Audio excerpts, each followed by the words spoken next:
বর্তমানে তারেক রহমান যেভাবে ভাবছে, তারেক রহমানের কর্মীরা অথবা তার মন্ত্রীরা সেই একইভাবে ভাবছে কিনা? এটা একটা বিশাল বড় প্রশ্ন।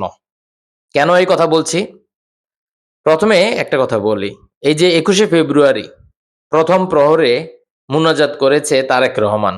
এটা এটা নিউজ হয়ে গেছে। তারেক রহমানই ১ম মুনাজাত করেছে। তারেক রহমান নিজে বলছে, "আমি ১ম মুনাজাত করছি শহীদদের নিয়ে।" তারেক রহমান বলেছে? কোথাও বলে নাই। কিন্তু এটা নিয়ে নিউজ করছে, ১ম দাবি করছে। তারপর এটাকে কম্পেয়ার করছে কার সাথে? শেখ মুজিবুর রহমানের সাথে। শেখ মুজিবুর রহমানের একটা ছবি দিয়ে তারপর সেখানে বলা হয়েছে তিনি ১ম হচ্ছে মুনাজাত করেছে। অর্থাৎ কম্পেয়ারটা কোথায় থেকে কোথায় করেছে বুঝতে পেরেছেন তো?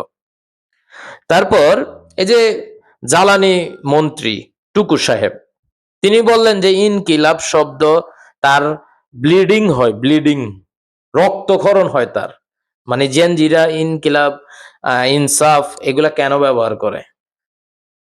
এখন দেখেন জুলাই অগাস্টের যে ভয়াবহ আ আন্দোলন হয়ে গেল, তারপর শেখ হাসিনা পালিয়ে গেল, ক্ষমতার বদল হলো, ১.৫ বছর ডক্টর মোহাম্মদ ইউনূস ছিল, তারপর নির্বাচন, তারপর বিএনপি আসলো, তারপর ক্ষমতায় টুকু সাহেব মন্ত্রী হলেন। তারপর এখন তিনি বলছেন তার ব্লিডিং হচ্ছে। এতদিন তিনি বলেন নাই। অর্থাৎ ক্ষমতা পাবার আশায় বসেছিলেন। এরপরে ২-১ দিন আগেই তো দেখেন ভুলভাবে ব্যাখ্যা করুক আর সঠিকভাবে ব্যাখ্যা করুক। চাঁদার বিষয়টা সমঝোতা পর্যায়ে চলে গেছে। এই যে মন্ত্রীদের কথাবার্তা এবং তারেক রহমানের চাওয়া পাওয়া ২ টা কি একই রকম হচ্ছে?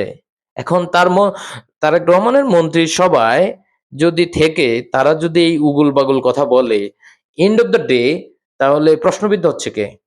টুকু সাহেব হচ্ছে? রবিউল সাহেব হচ্ছে? হচ্ছে না। হচ্ছে বিএনপি সরকার। তো সবকিছু মিলিয়ে দেখেন এই যে তুলনা করা হয় একজনকে দেখলাম যে হাদির হত্যার বিচার খুব দ্রুতই হবে এবং বিএনপির আমলেই হবে। এই ধরনের কথাও বলে, আশ্বাস দিয়ে যাচ্ছেন। কিন্তু আদৌ বিএনপির আমলে হাদি হত্যার বিচার হবে কিনা আপনাদের কাছে কি মনে হয়?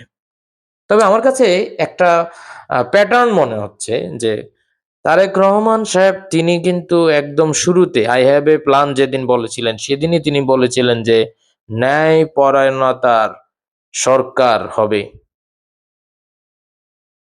ঠিক সেইখানে ওনার মন্ত্রিসভায় যারা আছেন তারা কি করছেন? কি করছেন? প্রশ্নবিদ্ধ করছেন না? তাদের কথাবার্তা হচ্ছে। এরপরে দেখেন জুলাই সনদ নিয়ে বিএনপির নেতারা ৫ই আগস্ট অথবা ৬ই আগস্ট যে ধরনের বক্তব্য দিয়েছে সেখান থেকে ১৮০ ডিগ্রি অ্যাঙ্গেলে ঘুরে জুলাই সনদ কোথায় যাচ্ছে, কি হচ্ছে না হচ্ছে। এই যে ১৪০০ ছাত্র জনতা মারা গেল, বিএনপিরও তো গেছে, তাই না? কি হচ্ছে? মানুষ চাচ্ছে কি আর হচ্ছেটা কি?